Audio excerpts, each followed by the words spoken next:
been an okay season for us. Definitely not our best.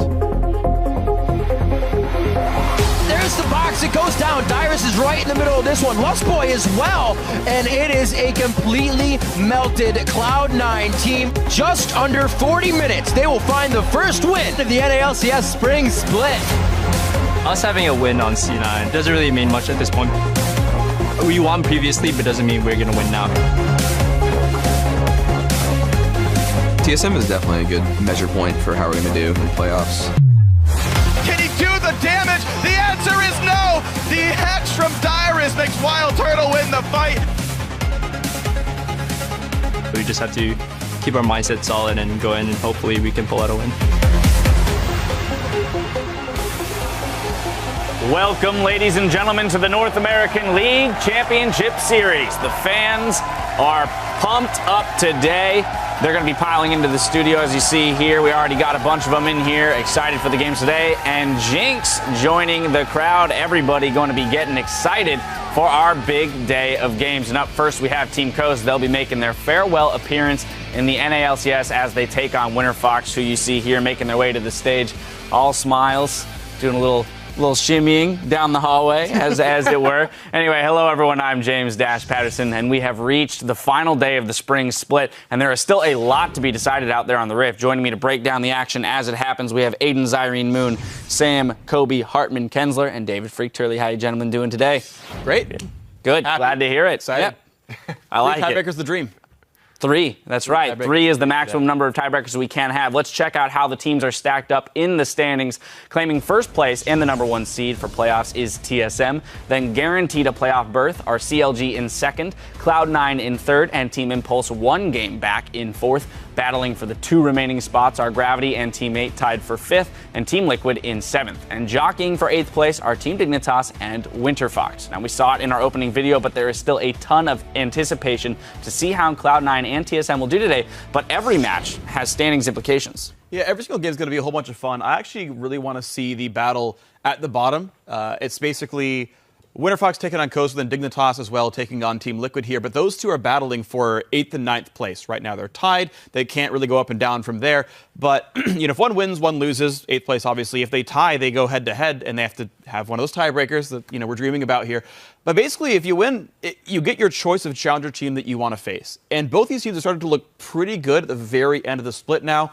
You're starting to pick up steam. The roster changes back. We're putting the new ones in, finally moving up. So if they want to be good and make that run to the summer split, well, win in the promotion tournament. What better way to win in the promotion tournament than actually get your choice of challenger team, get a slightly easier road that we'll see you in summer.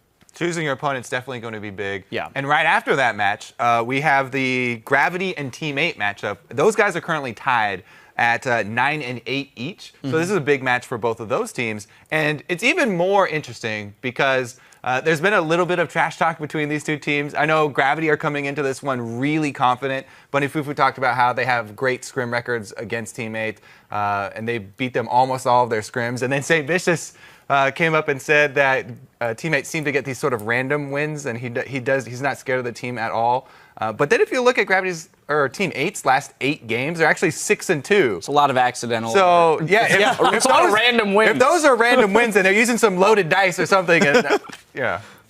I actually want to look at the top of the table with CLG, because CLG are not actually locked into that second spot and that first round bye yet. Their last game of the day, if they win that, they are. If they lose that, Cloud9 can still catch them. Cloud9 has to beat TSM, and then they tiebreak CLG. We've been talking about how Cloud9, are they back? Are they looking as good as they were before? And the last day of the season, they still have a chance to be in the top of the table in that first round bye. They just have to beat the top 2 teams in the league to make that statement. Yeah, there's actually something interesting with standings as well now that we're at the very end of the split. This is going to be the lowest C9 has ever ended a regular season. They could finish as high as second, but they've never gotten less than first up until now. Also, no members of old Team Coast can finish top 4. While Team 8 could tiebreak with Team Impulse and go for 4th place, Gravity is 0-2 to Impulse. So Cop, Bunny Fufu, St. Vicious, and also the rest of Team Liquid, they can't do 4th anymore. I was really sad about that. It's gone. The There's curse no is chance. officially broken. I thought they could. I was really sad when I looked at that. Well, there you have it. If all of this isn't reason enough to be hyped for today, we have a couple of LCS big plays to whet the appetite. Our first comes from @RockTheCasbot with the tweet, "What a shot, Santorin with the spear out of nowhere." From Coast versus TSM, let's take a look. Mash will charge as well. Flash on in. The E not quite going to land. Spray and Pray does a little bit. Will they finish Wild Turtle off? It's going to be a spear to trade it back. I love Santorin on Nidalee. He is so reliable with that champion. Comes in at just the last second. Well, I think we can tell that Santorin definitely has a javelin toss and not spear toss. He's more accurate that way. Yes. Moment of silence. Then at Black-Footed Eel writes, the Sejuani and Cannonball combo is just disgusting. From Gravity versus Cloud9, here it is. That's rough. All right.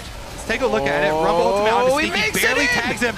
Great ulti for Slicing Bulls this Maelstrom, time. hitting just about everybody on Gravity. They get There wiped they out. go. They just Nothing you could do there. It just melted. A little bit too late there. Once the Sejuani ult hit, you saw there was no turning back. Black Shield a little bit late on the frozen target. Like, no, please thaw out soon. I love the fact it's in slow motion. You just see the cannon just slowly like, oh God, here it comes, here it comes. There's that big Venn diagram. They're just frozen out. there, looking at the impending doom of Kennen Ultimate running straight towards them. Yeah, not fun to be on the receiving end of that combo. Well, keep sending your favorite moments from our games today at LOL Esports and use the hashtag LCS Big Plays. But now let's pull up today's schedule because we're starting with Winter Fox versus Team Coast. Then we'll get a Week 1 rematch with Cloud9 versus Team Solo Mid. After that, it's Team Dignitas versus Team Liquid. In our 4th match, it's Gravity versus Team 8. And stay tuned because we'll be taking a closer look at Cop, and you'll get to see a side of him that you've never seen before. If there are any tiebreakers, we will bring those to you immediately following our final game, Counterlogic Gaming versus Team Impulse. Now, we're excited to see what the teams will do, so let's send it over to our guys on the caster desk to kick off the action. Thank you very much, Dash. Hello, everyone. I am Rivington Bislin III, and sharing the desk with me for our first 3 games, it's going to be Joshua Jatt Leesman. Yeah, I'm super happy for the last day of North American LCS here, Riv, because, I mean, we're most likely getting at least 1 or 2 ties. I'm looking for all of them.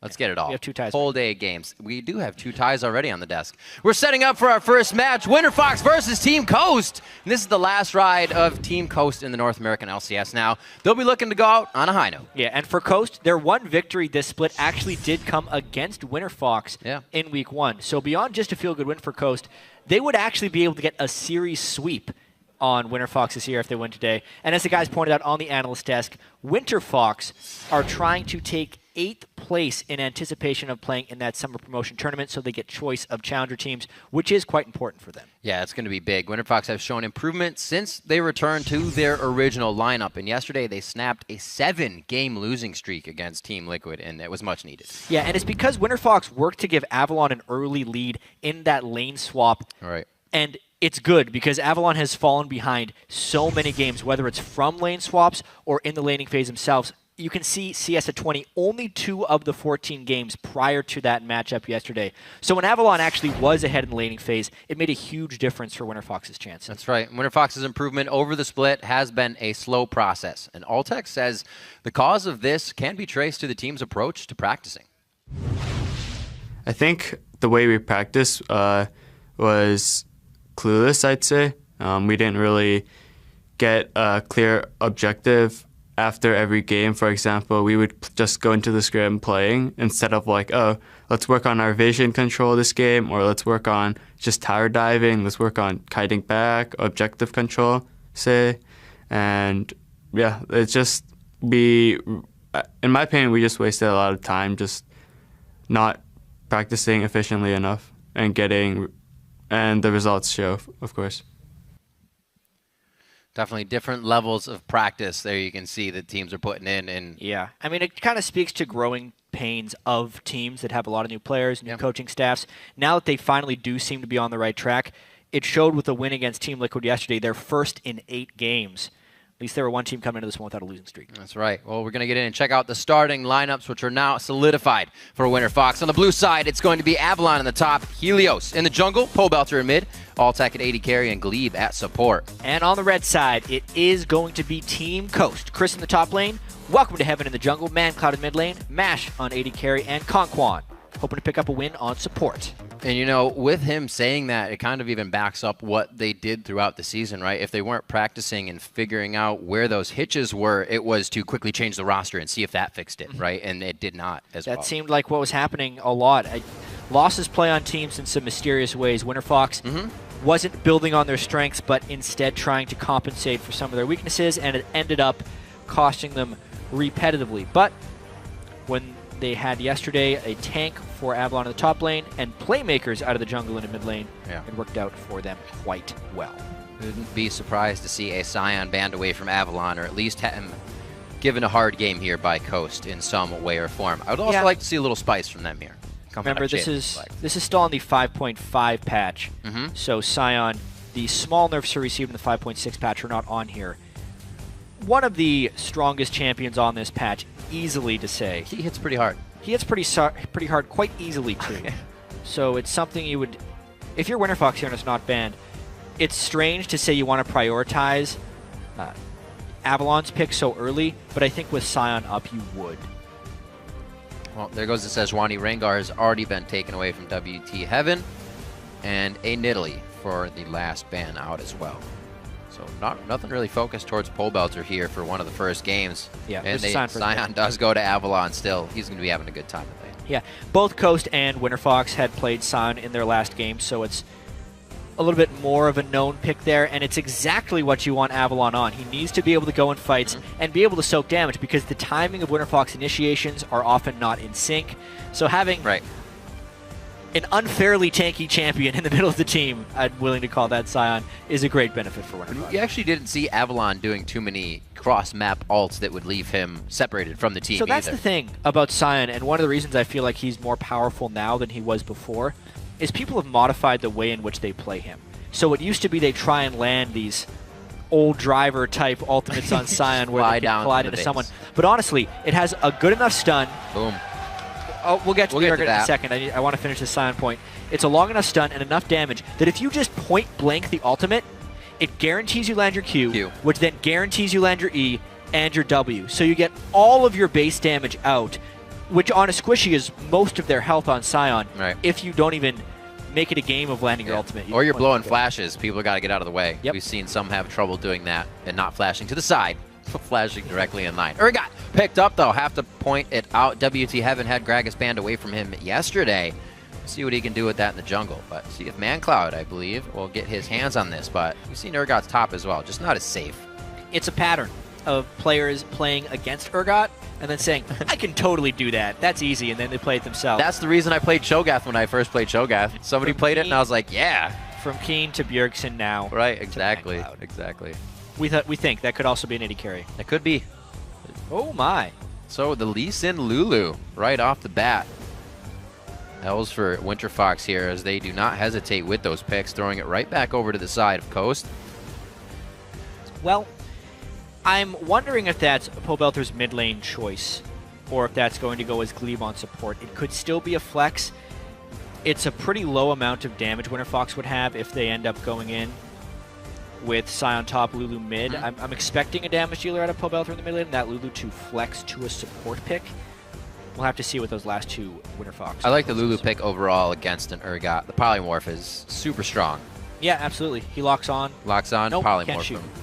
Or you just save the person as they get flopped in with a wild growth. So you're good to go on the hypernetic position reverser. Katarina could be locked in. We saw that from Shifter yesterday, but it looks like it will be the Lissandra.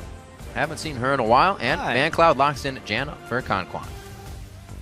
I love seeing diversity out of Team Coast's champ selects, honestly. Even though they're on this incredibly long losing streak, they are trying slightly different champions. I liked what they tried yesterday against TSM with the tank-busting attempt of Twitch and Cassiopeia. I like what they're doing today, trying to pick up Urgot and bring out the Gragas jungle yet again. They are trying things to try and catch people off guard and at least mix up their strategies. Get the bookends. One win on WinterFox at the beginning, a WinterFox in the end to seal it up. Yeah. We'll see if it happens with this composition. Week 1, Week 9. Week 1, Week 9. So WinterFox taking a little bit longer here for picks 4 and 5. Their picks 2 and 3 were quite quick. Oh, man. The banana chant. That would be the worst choice in this situation. You can always hope. But the Cho'Gath does come out. Awesome. We get a little love for the Void Monster. And Sivert will be picked up for all tech. Conquan with his first hat tip to the crowd of Teemo. I like it. I like the fact that Pole Belter's on mid lane Cho'Gath. It's been creeping up around the world. It hasn't really caught on fully in competitive play, but a lot of solo lane Cho'Gath play. Faker has been playing solo lane Cho'Gath on stream and in solo queue. Many other people are doing it, and yeah, Varus, why not? So a bit of poke. Bit of poke here from Coast. They have the ability to lock somebody down really hard, but you also have the ability to accidentally throw in a Scion or a Cho'Gath, and that's not what you want to be switching into the fight. It's going to be interesting how they approach these fights. Could definitely cost them very, very strong. Yeah, I like the Varus AD carry. I need to talk about the differences in this draft as well. There was a challenger game at the end of the regular season. The last place challenger team decided to just play kind of whatever in a game, and their bottom lane that was actually Varus and Janna, which was still quite strong. Varus used to be a big pick and is honestly very good when you're trying to chain crowd control together with the rest of your team. Since they already have Lissandra, their ability to actually keep lockdown on one person on top with the Varus is now enhanced, and laning phase against Sivir, Varus can actually do quite well. Like to see it. See what kind of build he goes with as well. A long time ago, we saw the Legolas straight for kind of pen. Just use your Q, max that out. But I think those days are behind us. Yeah. I think it's probably an Infinity Edge type build for Varus, but it's more about the crowd control they're going to be able to get in team fight and the strength in the lane. Well, hopefully you can bust through the tanks on the other side of this That's team. gonna be tough. Hit us up on Twitter with your best guesses as to how this game is going to play out. Tweet at LOL Esports and use the hashtag either WFX win or CST win. And we'll tally those up as we head through the game. Hi from the caster's desk over here. What's going on? The crowd is ready. And ladies and gentlemen, I can't believe it's the last day of the spring split, but we still have 5 games to go, and this is the first one. We're on the Rift. 5 regularly scheduled games. Yeah, there could be more, and probably will be. CST chance right here. Trying to go 2-16, not 1-17. But honestly, Coast, if you were going to win a game, you want to go out on a high note. Mash bringing out Varus. ManCloud picking up the Urgot. Looking to seek some hearts on that Varus. Oh! But then he doesn't move! He do, huh? I don't think he was looking. No, I think he was too concerned with that. He was checking the vintage of his wine. It's all right. It's a good year. He knows that. He's out now. That was close. All right. Oh, almost. Almost. So lane swap ward's coming out. Yeah, we're going to see this. Still. I'm hoping, Riv, I'm really hoping for a fun game here. I think we're going to get it. Yeah, there's surprisingly a lot of pressure on WinterFox here to try and take victory. Since, especially after how good Team Dignitas looked yesterday, and they're going to be playing a somewhat struggling Team Liquid later in the game, the chances of Dignitas winning that game could actually be quite high. So WinterFox, if they lose this one, Team Dignitas wins, drops to 9th place, does not get choice of the challenger team they end up playing. Right. Interesting. Yeah, I see what you're looking at there, Riv. It is a health pot on Avalon. And nothing else. But this will be cool, actually. I'm wondering what he's going to go to lane with. Yeah. Oh, I've seen this before. I don't know why he wouldn't start with a health crystal. I think he's going to go back to the lane with a crystalline bracer right there. Okay. Which is the health regen crystal thing. And the reason he would start with just a potion right here is if he buys the health crystal, it actually slows down his clear of the camp. Because all Avalon wants to do is die to this camp so he can take it with his passive. If he has a health crystal, he lives longer. He'll have 600 gold when he goes back to base, be able to go to lane with that bracer. Just want to die, man. First world problems. Just want to get that passive up. All right, so it looks like towards the bottom lane, the exhaust is used. That may be the flash follow-up. Boomerang hits. Mash is just out of range. He's trying to hold the flash. Oh, the potion. Chugs it just at the end and just in time. But even so, that's not how you want to start the lane. Use the heal. Use the heal. It's the wrong team to be Chan, and they just did something bad. Chan for the WinterFox team when they do something well. Come on, guys. But honestly, Mash was trying to freeze that lane, thinking they were going to be seeing a lane swap. But their wards had died. They completely guessed wrong on the lane swap right there. And again, WinterFox will start this lane with a lead because they burned Mash's heal at the start of the lane and pushed him out. Want to be very nice. It was a Doran shield that Avalon went to lane with. What? So regen on. Yeah, I would as well. I went through that whole explanation, and he didn't even do it. I think you can do it. I've seen it happen before. Oh, well, Doran Shield. Maybe not on his. He would have died faster if he started with Doran Shield as well. So, same theory applies. Yep. So, see what Pobelter gets on this one. Definitely leveling the shout. little 2 in that already. 1 in Q. Keeping the spikes off so he doesn't push the lane too much and keeps that nice and even versus ManCloud. Alltech and Glebe using that pressure in the early game, and we actually did not get a lane swap here, so we'll see how this plays out once the jungle pressure becomes prevalent as well. Yeah. Good old standard lanes. I feel like Alltech and Glebe have the early lane completely won already. Sivir pretty much just has to get a slight lead on the opponent to continue shoving them into the turret, and then Sivir can freely ricochet and wave clear. Oh, so annoying. For the rest of the lane. Just get slight bits of harass every so often. Varus would be able to beat Sivir if they were ever in lane trading situations, but as long as they keep the level advantage, Coast will be scared back in that lane. So you can see... Double Scuttle Crab by Helios, though. Good call. Helios is already making it around, getting control for the team as well as Vision, and he's already able to make it into WT Heaven's jungle, who is backing now in a great deep ward placed out here. So a lot of knowledge for WinterFox in this early game. Interesting.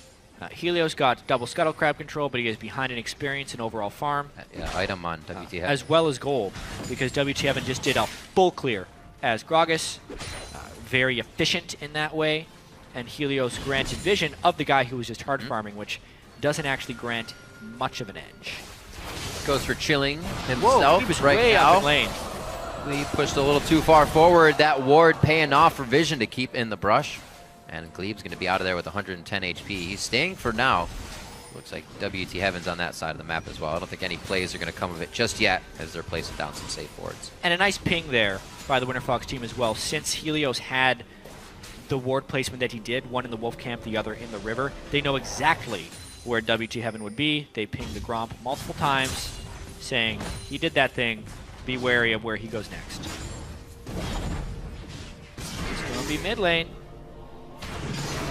Still a good bit of damage. That's the thing. Pobelter really has no escape here unless he flashes out of it, and he's going to have to. WT Heaven and Pobelter trade flash mid lane. Interesting that WT Heaven decided to do the body slam flash. He may have been able to burn Pobelter's flash without, but perfect timing on Pobelter's flash there, now not having to fear the really threatening Gragas gank. No more body slam flash threat. Should be okay. Working on a bit of that sustain, and he just chugged his last potion up. Mash looking to get a bit aggressive here. Low mana onto Alltech, but popped right back up. He gets that spell shot onto Conquan. Ultimate here from Avalon very early in top lane. He is a 5 to a level 6. Helios getting caught up on some minions, and they could not pursue Chris under the turret. No, now Chris is level 6 as well, which would dissuade a dive even more so. Good try on the timing. Yeah, he knew he was going to hit level 6 first because he had done that Wolf Camp at the start of the game. But now we might have a counter gank threat. WT Heaven knows the Sion ult's down, knows he's low on mana. Yeah. Heaven in, no flash from him. Remember, Chris, however, can still follow up. They decide to keep off of this one for now, with Helios being level 4, Heaven being 5. Yeah, the tonkiness of Avalon right there. Showed true, doesn't have to burn a single summoner. That's one thing that kept them alive in their previous game. Looks like it's working out for WinterFox again. Continue the pressure on Helios spending a large amount of time on He actually Avalon. may go mid once he sees Heaven here. Does he even see him, The call to Pobelter has probably been made. They could pinch this in. Heaven's juked this ward, but they'd have to swap. The swap range at rank 1 on Urgot is so low. It's one of the few abilities that scales in range with level. The Urgot swap range at rank 1, I don't have the exact number, but it's pretty much lower than his auto attack range. And by the time he gets to level 16, it's actually quite long. Unable to swap there to prep the gank. Because Pobelter was down a flash. If they were able to land that swap, or if ManCloud even flashed for it, they may have been able to get the kill. But ManCloud was just not willing to burn his flash. That was a good move. Just got note that the swap range is 550. Starting Longer off. than his auto attack range. So to start off just a bit. And that was good movement by him. I actually thought he got spotted out by that ward, but the big man that he is squeaked around it. So we have the jungle now back to being cleared, more so by Helios as he re-enters into the side of Coast, denying Raptor now, which will start to invade on their vision. And something WinterFox has already gotten a few wards deep in as well. Tons of deep wards by Helios this game. But I wonder what that control is actually enabling from his team. They're kind of all shoving up pretty heavily in lanes, so he's trying to keep deep wards and prevent Gragas from getting some ganks off, but he himself is not pulling off many ganks. It's good lane pressure, though. Hopefully, Winterfox can get these outer tier turrets down thanks to the deep wards and always being able to avoid progress. So many minions going to the turret. Mashme having to back it at an inopportune time there. Does come back with the BF sword. Looks like they match up quite well. A mana pot for if he needs to pierce someone out. Get that final kill. Dragon should be coming up quite soon here. We do see WT Heaven on the bottom side of the map, and ManCloud Pole Belter with their blues. There's that pink, or rather pink towards the red buff. The Catalyst teleport in. There's the Claw. Claw was quite early. That's going to give away, and Lau Altec the Spell Shield. Glebe looking very hurt. The Wild Growth is their time. Is it enough? He's only level 5. He can't Wild Growth. It's definitely enough. The Coast Chance coming in. They draw first blood. Maybe they get the Dragon here as well. Good teleport there by Chris, but they need to make this count. One kill on Dragon, but will they lose turret pressure? It's true. Good to get something else out of it with that teleport going down to the bottom side. They do get Dragon. Let's see how... Yeah, top turret's not a tree. Sion not doing too much work to it right now. He'll be hunkering away at that. I don't even know if that's even a word to destroy something. But Spirit Visage for him first to go against Chris. He'll stay pretty healthy up there. Right as rain. Yep, nice time to teleport by Chris. Chris wasn't going to be killing Sion anytime soon. May as well go kill someone while they don't have Lulu ultimate. I want to track this AP Cho'Gath in mid lane because he's been able to stick right with ManCloud's Urgot in lane. Urgot, when we've seen him successfully in NA LCS, has pretty big CS advantages on people early on in the game. But being able to farm from range, also getting that free sustain when you last hit minions, as Cho'Gath so lovingly gets. He's been able to keep that CS really high. Man, WT Heaven has been so preoccupied this game that Helios has been all over his jungle, and ManCloud, he needs to ult just to get those extra resistances in, but he still gets chomped down from Pole Belter and Helios. Good thing about Cho'Gath ultimate, it does true damage. That's right. So Right you can go right through that resistance buff that Urgot gets when he swaps. Solid gank there. Yeah. Helios finally using that deep vision he had achieved to get behind the lanes and pull out a gank. It's all a matter of time. He had it on the docket. They were just waiting. Now Glebe's going to get a few more in. This time towards the bottom side of the map. Pink wards, however, by Coast should allow them to clear a few of these out. 65% also says those wards will be cleared. Coast win. Second game in a row they've had the fan vote from the hashtags. Didn't pay off for him against TSM yesterday, unfortunately. And a 1,000 gold lead, plus Morellonomicon being finished on to Pole Belter. That will really make the wave clear exceedingly easy for Pole Belter in that lane. Just getting that Feral Scream leveled up, already level 5. Doing just over 350 damage. He's able to clear those minions out. Avalon giving Chris some hell in the top lane, 9 to 8 there, as he's still getting that level advantage. Not that it matters too much anymore, but it may come as level 11 hits and they get an objective fight. So, our understanding of Urgot in the LCS is growing every day. It's a learning process. It's a learning process, because what we've learned so far is that Urgot is a good pick against Zed, and that has kind of been the mind game. And we're trying to find out, well, what can you do against Urgot? It appears that Cho'Gath is very good against him. There's a couple of reasons. It's the sustain for the harass, and the other thing is it's a very spell-based carry Urgot is when he locks on you. He really is just trying to spam his Q on you over and over. Pole Belter's maxed his W, so if he gets locked on, instead of running away, he just needs to run towards ManCloud, silence him, and then he can't do anything else because Urgot's auto attack range is so low. And ManCloud just walks after him. It's honestly one of the longer silences. Yeah, it's a 2.5 second AoE silence. So I consider this Cho'Gath matchup a brilliant pick against Urgot. Pole Belter showing us why. Well, they had no problem allowing that champion to stay unbanned throughout the pick and ban phase. We'll see if ManCloud can get around this pick, though. It's now for him to kind of reassess it. Because I don't know if these guys have probably matched up against that in their scrims. They've been probably trying to go for different champions. Pole Belter seemed to have found it, even though he is still the best set NA. Yeah, he knows it doesn't work. 1-0 for him. See what his next buy comes out to be. He is sitting on 950 gold. 1,300 in the top lane for Avalon as well. So good spikes to come in that sense for Winterfox here, as they're not pushing their lead too much. They seem to be happy with just kind of crawling along here. It's something the teams have been able to do to Coast more and more as the season progresses, is just beat them in the laning phase. It's an unfortunate progression for Team Coast. Early on in the year, Coast was able to actually win a lot of their laning phases and even the early games, but they were unable to close matches. And then as the year progressed, they just got farther and farther behind in that laning phase. And it's somewhat parallel to that TSM game. What Coast has to do would be find team fights, find teleport flanks, and this is the moment to find a teleport flank. ManCloud, they're going for him though! There's the one teleport. That's the silence! Nom nom nom indeed. And they take him right down. Altec nicely spell shielding the Monsoon, or Howling Gale rather, as it comes out. Avalon, it might have been a little late, but he cannot be disabled! There's the dinner bell. He rings it. The food is served. They take down Conquan. They take down Chris. ManCloud was already the appetizer on that one. 3 are down for Coast. What a sweet fight there, and perfect timing on the Scion ultimate, right as Coast tried to use all their crowd control to CC the Scion. Nope, he is indeed an unstoppable onslaught when he comes in with that teleport. And man, he crushed Conquan there. Man, I hope that change of crushing somebody comes in. Just walk over. The last hit Scion, walk over people. Right through them. So, Winter Fox definitely putting an impact in a good fight on that. We'll see it one more time. I thought his teleport was going to be late. ManCloud was trying to flank. Calculated. But Pobelter and Helios were on the same page. They said, yes, kill him right now. The Urgot damage was almost enough to take down Helios, but the fact that they didn't have the Urgot here, they'd already burned their teleport for an unsuccessful flank from Chris, meant when Avalon came in, there was no stopping him, and everyone's grouped up. Chris actually ults himself to try and stay in, but that only keeps him in place long enough for Winter Fox to catch up.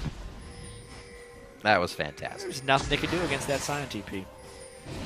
Great timing. And again, instead of flying across the map, that point-blank Scion right to the face.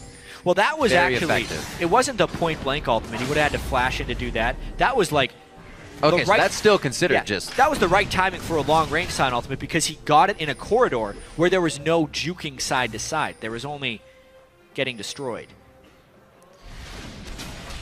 Well, getting destroyed is what happened indeed. 4,000 gold in the lead now. Winter Fox is going to start having the ability to kind of spread out their power. We see Altec going towards the bottom lane. Hopefully the rest of the team can kite the fight here as Coast trying to move into the mid lane. They do so. So keeping the pressure nicely here. That they can drop the turret. No, Coast hasn't even been able to break the base yet. That fight gave Winter Fox such a nice lead. They haven't actually converted on a lot of their big item power spikes though. Pobelter is actually sitting on 2,000 gold. Yeah. If Coast were to win a fight, it would be here, but they can't start with Chris getting killed. One after the other. Very hard to get away from this team. Once you've been caught, the follow-up is always there. And the Sivir ultimate from Altec as well is going to give them just enough speed to keep going. Nice ult from WT Heaven on the explosive cast to get everybody out. So it looks like they will be able to peel out here. This is the tanks coming into effect on that front line, taking all the damage for the rest of the team, and they might want to turn for the hills on this one. Good back and forth as Coast holds that turret. Oof. Quite low mana on match there. You could see if Chris would have been in a slightly different position at the start of that fight, despite that 5,000 gold lead, because Winter Fox had not shopped, it was reading like a much larger gold lead. Pobelter goes back, buys a needlessly large rod. Winter Fox can now push out the lanes. Everything is now in their favor. It's going to be big. Where's he at? Yeah, he's 6 stack. He's a big Cho'Gath now. Wouldn't be surprised if we saw an Elixir of Iron even coming out on him soon, just for the hay of it. Altec still stays out in lane here. Knows he's safe from a few wards placed around him, but he's kind of messing with danger. That low mana. And he's got mana. Yes, he does. Yeah, ManCloud, they're giving up this dragon. Right off the bat. They're hoping to get turret pressure. This is actually the right move for Coast in this situation, is to try and get pressure on that top lane. Winter Fox does not need to send 4 people to secure this dragon. But they do. Avalon will be able to hold this, I think. It depends on the health of that turret. It has to be respected by Chris.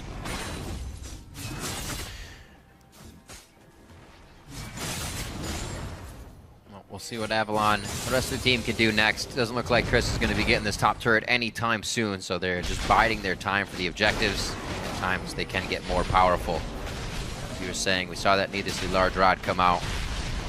Avalon pretty much fully defensed up. Nobody's going to be breaking the Scion anytime soon. No. Not even close. Urgot needs... He needs to get his armor penetration done and the Merman to transform. Then you can actually start cutting through Scion. Yep. Urgot has really good armor shredding capabilities. It's surprising synergy with Black Cleaver on Urgot as well. More mini Urgot lessons right here. So first off, his Noxian Corrosive Charge does its own level of armor reduction. So by the time that's maxed, it's a 20% armor reduction. But the interesting thing about this in Black Cleaver is its physical damage that ticks frequently. So landing 1 E on someone not only does that 20%, but also applies all the Black Cleaver stacks. Oh, they're going for Chris. He tried to get out of this one. Even Altek's the tank. He's going to take one more, but a sufficient amount of HP to get himself in and out. He might want to be careful if anything else comes back his way. Avalon looks like he's going to keep going for a little bit more pressure because here comes Pobelter in the bottom. Oh, wow. Gonna get the rupture. That's so much damage. He's gonna fly over the wall. Avalon still picks it up. Pobelter has actually got a full belly right now. Yeah, didn't even have his ult cooldown up to eat him right there, but the damage was enough. This is WinterFox because they picked up the kills and because Coast is trying to push more turrets for WinterFox.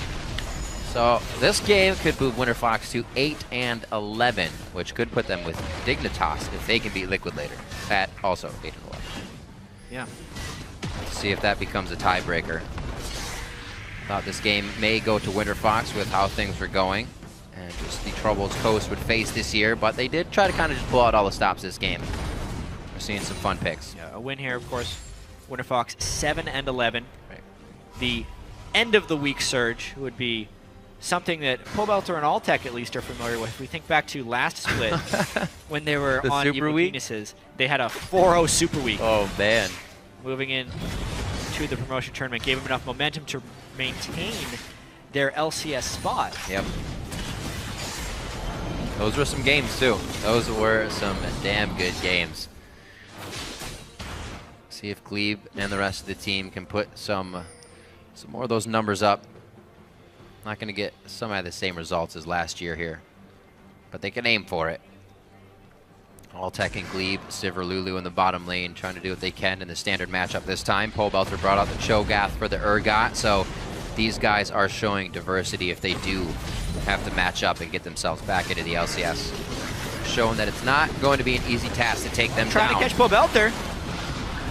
He's huge, but he's also a very big tank, and he's going to stay in this one. Coast have to turn tide here, realize they do not have enough damage to take down the tank, but if Altek steps out of place, they have enough for him. Wild Growth has already been used, and Coast found a few in the mid lane as WinterFox missteps. Yeah, Mash with the flash Verisalt onto Altek to lock him down. First off, great initiation by Welcome to Heaven. Secondly, nice follow-up. Now they're trying to get something, but can they get through this Scion? We say that Sej ult is hard to hit. So is that Verisalt. Go around him. Right onto Chris. No, kill him. Don't. What? This is like everybody waited for someone else to get the kill. Here goes Avalon now. 5v1 situation at the turret. It looks like this turret sidekick's not going to be enough, but he will somehow be able to stay alive in that situation. That doesn't spell good things for the 5-on-5 fight. He took so much damage there and still did not go down. Avalon having a great game on Scion right now. But Coast showing some signs of life, equalizing the turrets, really bringing them back into this game. They were down 3 turrets to 0 and 4 turrets to 1, but they've been able to pick up 3 uncontested turrets here from WinterFox to go with the 2 kills. And if ManCloud can get to that Black Cleaver, they can severely detank that Avalon by taking pretty much half his armor off with the Urgot Armor Shred. Losing Sivir is a big component to this team. A lot of that speed, engage and disengage. We saw what happened when Altek went down immediately. They'll know, though. They'll definitely approach this fight differently. Altek went very hard in that one to try and get ManCloud right away. Which was unfortunate because ManCloud had used his swap, and it actually goes up in armor and MR per rank. He had an extra 90 armor when Altek was trying to take him down. Urgot does not go down easily. Baron sneak attempted by WinterFox, but they're warded out. Yeah, they are seeing it now. Avalon puts himself in front. Oh, it was a bait! Soul Furnace is on! He goes for Conquan! Oh, just around the wall! The damage will hit from the AoE. ManCloud's gonna get popped up here. Another knock-up. That's the catch and follow-up potential from WinterFox. We see it again, and Coast is gonna have to back up here, probably give up this mid-turret. Avalon with the Scion all pressure. Split up Coast, making the retreat Impossible. Nice Baron bait there by WinterFox. They're trying to take these turrets back, and they're continuing their dive. Chris goes in! Chris, the E over the wall rather with the claw. It's just too much HP on the surrounding members of WinterFox to take them down. It is going to be Helios that falls, but WinterFox obliterate the opposition there. Chris went in with absolutely no backup ready. The flank was super delayed by Welcome to Heaven. And now he is just caught out. Not crisp play. Welcome to Heaven indeed. Oof. Tough one. This will lead straight into the next Dragon. So WinterFox capitalizing right there on some code mistakes. It just kind of make Coast go to the beat of WinterFox's drum. They say, well, if we're going to bait Baron, you're going to fight us. When that goes in our way, we'll take Dragon. We don't even need Baron right now. So they're just doing everything by the book here. 3,000 gold lead. We'll see Chris losing his mind. I think the plan here for Coast was to have Chris go in while Varus ults them, lock them down, and have Gragas go in. A little too far. Pobelter had landed a Rupture onto Mash's Varus right as the Lissandra went in. Therefore, he was all knocked up in the air. Right. You can't calculate that mid-initiation. Yeah. Unfortunate things. It looked like he was losing his mind. He still got it, though. He did a lot of damage. Good thing. So, Avalon still all by his lonesome here in the top lane. 3-1-5, though. Seems like he's been doing quite good, but you can't just have Scion. That could be something teams focus on as they go ahead and play WinterFox. Continuing on. So, when Bjergsen played Urgot after losing to it, he had a whole week to practice it. He even made a tweet afterwards when he started practicing it. It was just a bunch of losses. It was like, how do I this champion? And after a week, he'd been able to learn it, which is incredibly fast. Amazingly learning curve. Bjergsen, great player. MadCloud's had like half a day, I feel like, to try and learn Urgot. I wonder where his levels of practice exist on this champion, or if it's literally just, I could do that too. And it's showing that he's a little bit slow on Urgot. And it would be no fault of his if he hasn't played it much, and he literally just lost against it yesterday. Feels like he may have needed a little bit more time. It's a difficult thing to just kind of pick up that champion, especially with such a style switch from him being, one of the kill leaders in the LCS, which means he was an assassin player. He's the guy in and out, killing people. Now you're just in, and hopefully you can stay there and survive while your team comes in with you. Definitely a different play style and calculating once you're in the fight. He put up some more. He's only got that assist. 3 deaths with a bit of the focus in the early game that Pobelter and Helios were really nice in putting on. Getting a few kills early to shut him down and make sure Urgot was not a problem. But now that Black Cleaver finished, also getting a bit. Such a great item on that Frozen Heart build. On Urgot, because his E applies physical damage over time, landing 1 E. Max stacks that Black Cleaver over time. But now WinterFox going for the Baron. Oh! He didn't even have, what the holy? He's early. The early bird trying to get the worm. Heaven goes in, but WinterFox is going to turn on the fight. He gets Mash is gone right in the front. That's a lot of damage. Gets hit out. That's Can they still get to him? Oh, the cast blew the full tank line to the back line of Coast. So unfortunate. Cloud may be able to take him. Oh! That was hitting him in the tail as he Zanya'd. And it's going to be the boomerang coming back. The duck was not possible by Urgot. You can't duck on 4 legs. What an unfortunate fight for Coast. WinterFox with yet another Baron bait just to get that fight. But that's really the only word for it, is unfortunate. The ultimate from Gragas, putting the tanks even closer to Mashami, is just the worst thing that could happen. Now WinterFox will take this Baron uncontested. That may be the last big mistake of Coast season here. He survived through the initial Scion blast to all of that early damage. Just poor Mashmi right here. Well, first off, he is kind of out of position. He wants to get an ultimate. It spreads pretty well. But then right here, the fact that he could not get out of that Scion ultimate, he should have flashed it, quite honestly. But no, you're just bringing him closer. Pobelter and Avalon pile on. Oh no. The end is near. The end is definitely near. What is Zanya's? Nope! Mid-flight of that last Acid Hunter from Urgot. A little fight to clean up again towards the Baron. So WinterFox, very nice in these 5v5s. This composition just seems to be hell here for Coast. They cannot find a way in or a way out. even if they wanted to, with the disengage of a Gragas and a Janna ult. You might think at that point it'd be easy, but somehow are all over you. They're tricky ultimates to use together. That's a good point. Because one guy moves them out of range of the other one, and everything just gets all messed up. WinterFox, though, with Baron buff. Huge tank line. Now he's just eating that turret alive. Pobelter took pretty much every shot necessary to take that turret down. Everybody able to just go straight for the mid lane now. Fortunately, we did not That's get why a they wanted Soraka. But I love that guy's mustache. It's the little things that matter. It's the little things. 9,000 in the lead here for WinterFox. They've been using that quite effectively in these past few fights. Lasagna's now turning into third item. Well, Lasagna's isn't turning into third item Void Staff, but he's buying a Void Staff onto Pobelter. 307. Seems to have worked out for him on his first GAF game. Yeah, I feel like he's going to be going Rabadons with that next item, only because the ultimate... You're right, I don't even know what I'm talking about. I mean, said Void Staff. Things building a Void Staff. There was a weird build yesterday by Slushy where he needed the Void Staff, but he built the needed too large pod. Even though he has the components. Yeah, he should have finished the Void Staff. Right here, though. All the outfits in the audience right now.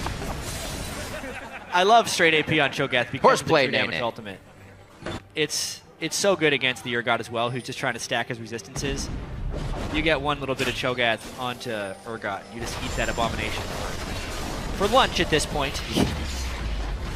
Coast is just taking Polaroids of their base being destroyed here. They haven't done anything. Well, they don't have. They can't clear the waves. Oh, what? That's a lot of damage from Ultec. The stitches, stitches came apart there. Urgot fell apart. I'm sorry, friend. You did not expect to die there, but you did. Masmi trying to win some hearts in the top lane, but nothing going on over there. Looks like WinterFox is going around the horn on this one. They want all of the base. They're going to break it down right here. Oh, WT Heaven trying to bring in the base. He cannot hit. Helios actually wants to fight. He gets ulted from Chris, then ulted from Glebe. He's still alive. Here comes Avalon from the side. They're just going to be able to take all the members of Coast down in that fight. Mash and Conquan now trying to save the Nexus turrets. Some great accuracy by Avalon. Yeah. On those unstoppable onslaughts from Sign. Got to teleport to the minions. Boom, save it. Fair, he was keeping the minion alive for more turret damage. Here comes the swap. That's silent. Silence, polymorph, everything. That Urgot pick just got fully countered this game. Oh, Helios goes down. But yes, the Urgot pick hurt. Super countered right now. WinterFox trying to end this game now. 30 minutes. Very... Backing away. Whoa, I guess not. They're going to get a 31-minute inhibitor. Oh my god, Avalon. It was 5v1 earlier, it's only 2v1 now. You guys are not going to be able to kill him, even with the armor pen. He's only taken slivers of damage. Teleport is going to come in. How well is it timed? Oh, it's the Messiah Lissandra. Doesn't work, though. Yeah, they had too much move speed right there on WinterFox. So, 2 inhibitors down, every Nexus turret down. Oh, run! Oh, he says, you want to fight me? Let's fight. They're still trying to keep him from backing. Maybe they can get something. I can't even say that. Their waves aren't pushed. Dragon would be the only thing really here. Coast is just really throwing pebbles at these guys. Looks like they'll go for that. But yep. Oh, Avalon. Of course you would. Yeah, Avalon will stop that. Well, here's Helios. Hey, bro, let's go. They could absolutely stop this. They know it's only 3 people there. Hey, man, they grew up together. Absolutely could stop this. Oh, man. Boom! There's one for the brothers. Can they keep going? The Bass brothers now in the fight. Going for a welcome to heaven. Trying to put him there. He'll be able to stay alive in this world for just a little bit longer. But they say, thanks, guys, for the extra damage onto Dragon. I think this is the future for WinterFox, at least from a team composition style. Having Avalon just on a beast. On a forgiving tank, Maokai or Scion. Maokai was banned from him. All-tech on someone who can just push, and farm. Sivir is where they found a lot of early season victories as well. And then just letting Pobelter use his super-sized champion pool. What was that? To counter the opponent mid laners. I saw that. Yes, it is against Coast. Coast has lost to everyone in the NA LCS this year. But this looks like the team comp style that WinterFox would want to use in the upcoming promotion tournament. I would like to mention, I don't know whether he talked with his team about it, but Avalon bought a Hunting Guise and then sold it, and now he has a BF sword. That's a manor BF sword right there.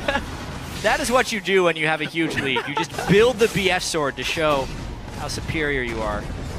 Well, he's got an axe, and now he's got a sword taped to it, so it's going to hurt pretty damn bad. WT Heaven experiences a bit of that pain. He gets chomped down. Pole Belter's pretty full for the time being here.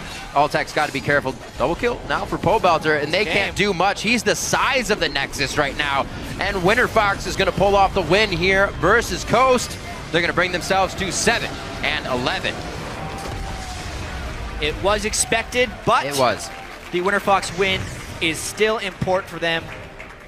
Their regular season comes to a close at 7-11. Not exactly what WinterFox would have wanted at the start of the year, right, but they have said time and again they are hoping for a summer split team.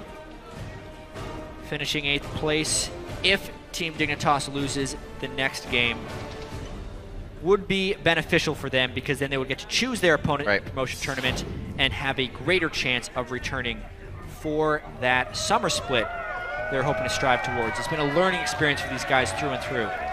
This game at least looked like an improvement. A 2-0 week to close. Yeah, very good for them. As you said, Jat, staying true to the previous, paying homage to the, as EG did it in their last Super Week, going 4-0. And the week undefeated. And the week undefeated. Why not? Go out Glebe back on the lineup. Yeah, that was huge. Yeah, Glebe a part of both of their 2-0 weeks this year, even though we spent a large portion of the season outside of the lineup. Really, when they look back and see their record with Glebe, they'll probably regret not having him there the entire year. Glebe definitely fits that team quite well. Switches back and forth, a lot of what-ifs for both teams with changes all around the roster. Yep.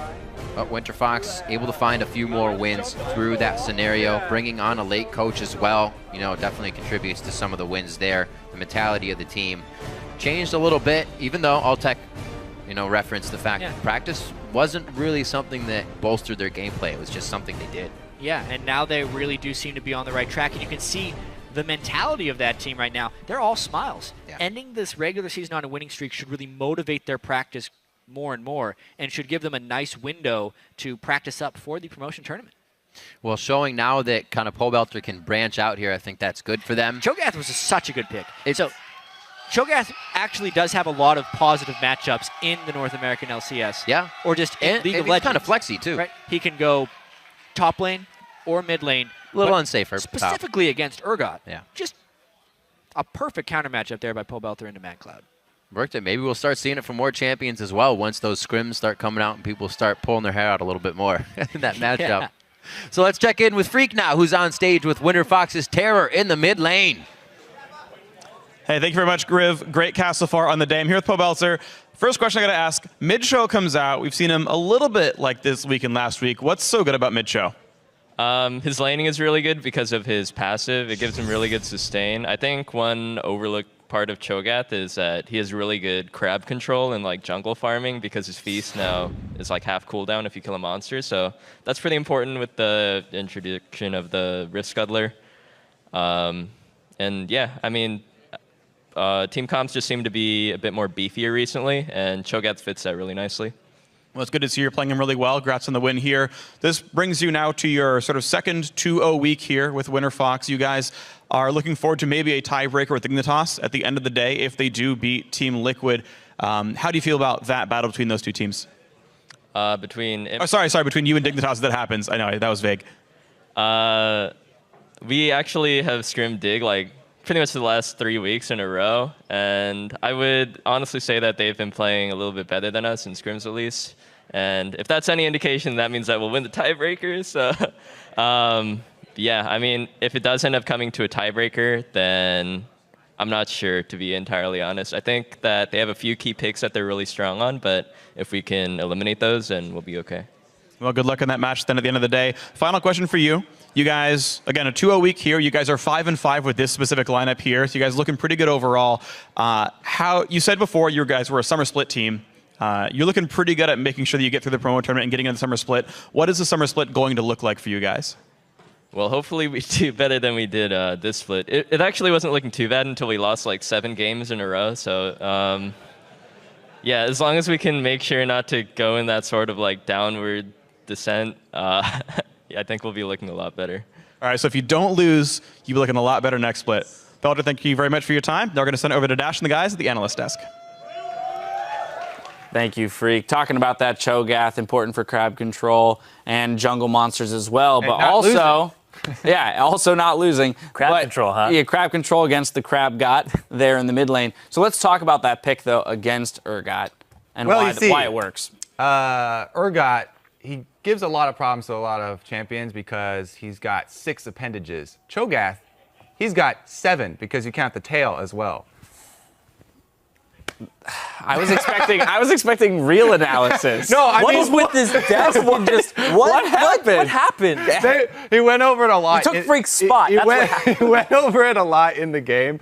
But Cho'Gath is really good because he has one of the only silences left in the game. We took out almost all the silences in the game when we're going after LeBlanc and Talon, all of the assassins. Cho'Gath has one of the longest silences, and they actually left this one in the game. It's so good against mid-range champions. That's why he was often used as counter picks to assassins previously on the previous patch. And it's not like Cho'Gath mid is a crazy new thing that we've never seen before. It's actually a fairly common thing that you see in high ELO solo queue. And he's really good at stuffing those assassins and shutting them down. Anybody who's squishy also gets hit with true damage. So same principles apply to Urgot, plus the laning phase sustain, and as Pobelter mentioned, the recent change where you reduce the cooldown on his ultimate by half when you eat a monster or a minion and kill it, it definitely benefits him. Yeah, another thing too, like Urgot has really strong matchups against people who are going to try to burst him out because of the fact that he has Zon Touch Bolt Augmenter that reduces their damage. But Cho'Gath negates that with true damage, is a big part of that matchup. Absolutely, nom people. Now let's talk about, though, how this match affects the rest of the day. Because what's important here is that WinterFox picks up a win, right? Which puts them half a game up on Dignitas. This puts a lot of pressure on Dignitas to beat Liquid if they want to then play a tiebreaker match for their choice in Challenger Team when they move into the promotion tournament. Yeah, and while WinterFox, they're coming off 2 wins, Dignitas also, they were so happy yesterday after their win, and they are also riding high with a lot of confidence. So this is going to be a very interesting clash at the bottom of the standings where you expect people to be, kind of down and, miserable. All these teams are coming in with, a lot of momentum, actually. Yeah, and you talked about how they have to beat Liquid first. Both those teams are kind of lopsided right now. The Dig-Liquid matchup, Dig has had some iffy drafts, and then Dig had one of their best drafts yesterday and one of their best games that we've seen them with this roster. So that's going to be a very interesting matchup to look at, and I think that Dignitas can actually walk away with the win there to force that tiebreaker. Right. This does mean, though, that WinterFox has to refocus going into, later into the day. So interestingly enough, we don't run into too many situations, obviously, or any at all during the regular season where you might have to play a second game in the day. And here you're trying to, one, you have to wait for this other game to play out, take notes on what Dignitas is doing, and then mentally prepare for that game. Yeah, theirs will be the first tiebreaker, too, because we'll do it in order, as in, they'll get 2 games to prep, and then that'll be the first one if there's multiple tiebreakers. Because in this scenario, we have at least 1 tiebreaker today. And then in 75% of the different scenarios, the outcomes, we have 2 tiebreakers. So if you love League of Legends, we have bonus games later on today, guaranteed. And they should have already been prepping, too. I mean, these teams have to start getting ready for best of series. You can't just ride on best of ones forever, especially if you are going to go to the relegation tournament. Absolutely. Well, as Irene mentioned, we are guaranteed to have at least 1 tiebreaker today, a maximum of 2 at this point. But don't go anywhere because we'll be right back with our next match, Cloud9 versus Team Solo Mid. The North American LCS returns after this.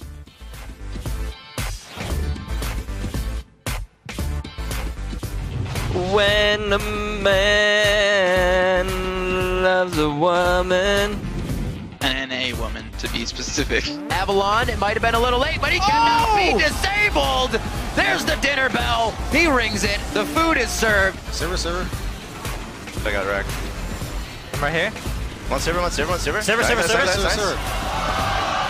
A shot. 5 on nice. E. Oh my god. Varus? I'm on Urgot. Urugon to Urugon. Airborne. Okay. Urugon no flash. Urugon no flash. I'm on Urgot. I'm watching Lissandra. I feel. Slow. I can airborne.